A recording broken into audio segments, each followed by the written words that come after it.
RBI grade B 2027 का notification कब expected है? आपको एक लेड बैक एटीट्यूड नहीं रखना है कि हर साल तो नोटिफिकेशन सितंबर के आसपास आता है तो 2027 में भी ऐसा ही होगा, क्योंकि 2026 में आरबीआई ने सबको सरप्राइज करा जब अप्रैल मंथ में ही नोटिफिकेशन आ गया था। सो अगर हम प्रैक्टिकली देखें तो अब दो अलग अलग पॉसिबिलिटीज हैं। पहला केस ये है कि जो आपका नोटिफिकेशन है वो नई टाइमलाइन फॉलो करेगा, यानी कि अप्रैल मंथ में ही 2027 में आपका नोटिफिकेशन रिलीज हो सकता है, अप्रैल मई में आपको देखने को मिल सकता है। ये तो एक केस है।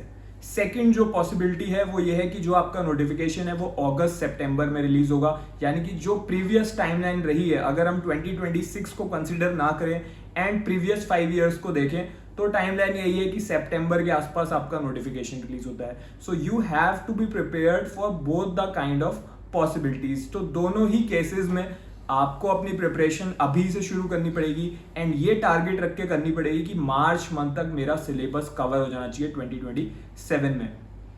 अगर आप 2027 एग्जाम को सीरियसली टारगेट करना चाहते हो तो मैं आपको बता देता हूं, मैं हर साल सिर्फ 100 स्टूडेंट्स को अपने बैच में लेता हूं। सिर्फ और सिर्फ सीरियस स्टूडेंट्स का ये बैच रहता है। मैं इन्हें पर्सनली गाइड करता हूं। Every week I give you a time table for the week. पूरे वीक आप वो प्लान फॉलो करते हो। नेक्स्ट वीक हम फिर से मिलते हैं वीडियो सेशन में एंड फिर मैं लाइव आपके साथ डिस्कस करता हूं कि आपने क्या प्रोग्रेस करी। यानी कि ये जो बैच है 100 स्टूडेंट्स का, ये कोई मास मार्केट कोर्स नहीं है कि आपने परचेज करा, कोर्स ज्वाइन करा, आपको क्लासेस मिल गए और आपको पीडीएफ मिल गए, फिर आपको खुद डिसाइड करना पड़ रहा है कि अब मुझे how should I study, how should I plan. I invest my personal time into it. मैं चाहता हूँ कि जो सीरियस स्टूडेंट इसको ज्वाइन कर रहा है उसको मैं एक एक पॉइंट पर गाइड करता हुआ चलूँ for phase 1, phase 2 and interview. इसलिए एवरी वीक मैं आपके साथ लाइव जुड़ता हूँ एंड हम लोग पर्सनल गाइडेंस सेशन एक रखते हैं। तो इसके अंदर मैं आपको सारी क्लासेस भी प्रोवाइड करूंगा, आपको सारे नोट्स भी, स्टडी मटेरियल भी, डिस्क्रिप्टिव राइटिंग से रिलेटेड हेल्प भी एंड करंट अफेयर्स भी। तो ये एक एंड टू एंड सिस्टम है पूरी प्रिपरेशन करने का। इसका नाम आरबीआई सिलेक्शन सिस्टम है।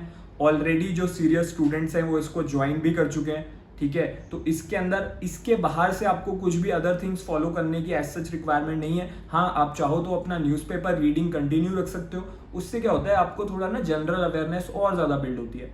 बाकी अभी 2026 में जो आरबीआई ग्रेड बी 2026 हुआ था, फेज 1 में जनरल अवेयरनेस में, इसी कोर्स के अंदर जो स्टूडेंट पढ़ के गए थे 65% जनरल अवेयरनेस के क्वेश्चंस वर्ड टू वर्ड इसी कोर्स के अंदर से रिपीट हो गए थे, ठीक है। तो इसी लेवल का आपको कंटेंट मिलेगा जो एग्जाम में एक्सपेक्टेड रहने वाला है। तो 2027 का ये जो आरबीआई सिलेक्शन सिस्टम कोर्स है, इसको ज्वाइन करने का लिंक आपको पिन कमेंट में मिल जाएगा। अगर आपको और भी कोई क्वेरी है इस कोर्स से रिलेटेड या फिर आरबीआई ग्रेड बी 2027 से रिलेटेड, तो आप मुझे व्हाट्सएप पर मैसेज भी कर सकते हो। मेरा व्हाट्सएप नंबर भी इस वीडियो के डिस्क्रिप्शन और पिन्ड कमेंट दोनों में गिवन है। मैं चाहूँगा आप अभी से अपनी प्रिपरेशन में लग जाओ, क्योंकि यही सही टाइम है अपना सिलेबस कवर करने का। आज से आप अपना बेसिक भी स्ट्रॉन्ग करना स्टार्ट करोगे, तब जाके आपका सिलेबस कवर होगा till the March month, okay, and that should be your target, that I should be ready for the exam by the end of March. My syllabus should be complete. So I wish you all the best for RBI Grade B 2027.